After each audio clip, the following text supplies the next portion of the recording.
ஏங்க எனக்கு ரொம்ப நாளாக ஒரு டவுட்டுங்க. என்ன டவுட்டுப்பா? நான் ஒரு வசனம் சொல்கிறேன். 1 சாமுவேல் 2:8 நீங்கள் அடிக்கடி சொல்கிற வசனம். என்ன வசனம் வாசியம் பார்ப்போம். சிறியவனை புழுதியிலிருந்து எடுத்து எளியவனை குப்பையிலிருந்து உயர்த்துகிறார். அவர் பிரபுக்களோடு உட்காரவும் மகிமையுள்ள சிங்காசனத்தை சுதந்திரிக்கவும் பண்ணுகிறார். ஆக்சுவலாக இந்த வசனம் எனக்கு தெரியாது. 2005 கல்யாணத்துக்கு அப்புறம் தான் இந்த வசனம் நான் அடிக்கடி கல்யாணத்தில் நீங்கள் யூஸ் பண்ணிக்கிட்டனால நான் அடிக்கடி நீங்கள் சொல்கிறனாலையும் உங்கள் வாழ்க்கையில் பட்ட கஷ்டங்கள் இந்த வார்த்தையை சொல்லி சொல்லி நீங்கள் மேலே வந்ததை சொல்கிறனால நான் இதை உங்கள் மூலயமா நான் அதிகமாக மோட்டிவேட் ஆனேன். அதனால் எனக்கு இப்போ இந்த வசனம் எனக்கு ரொம்ப பிடிச்சி போச்சு. நீங்கள் எப்படி இந்த வசனத்து மூலயமா மோட்டிவேட் ஆனீங்க?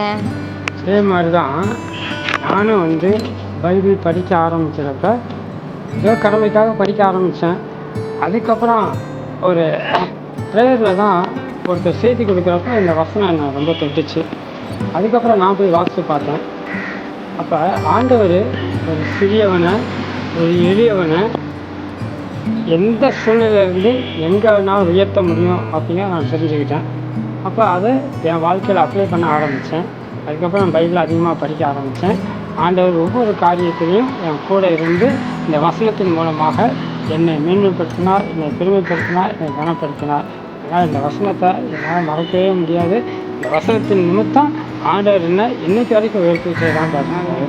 அதே மாதிரி தான் இந்த வசனத்தை என்னோட தாழ்மையான நிலைமை எப்பயாவது ஒரு சூழ்நிலை வரும்போதோ இல்லை நம்மளுக்கு கஷ்டங்கள் வரும்போதோ நம்ம க்ளைம் பண்ணுறோம், அறிக்கை இடணும்னு சொல்லிக்கிட்டே இருக்கோம்ல, அறிக்கை இடும்போது கண்டிப்பாக இதை அதை யூஸ் பண்ணி அனுபவிச்சவங்களுக்கு தான் இது தெரியும். ஃபஸ்ட்டு உங்களை நான் ரொம்ப பிரமிப்பாக பார்த்தேன். இப்போ அதை நானும் வாழ்க்கையில் பயன்படுத்தும் போது எனக்கு அதோட உண்மையான அருமை தெரியுது. ரொம்ப சந்தோஷமாகவும் இருக்குது.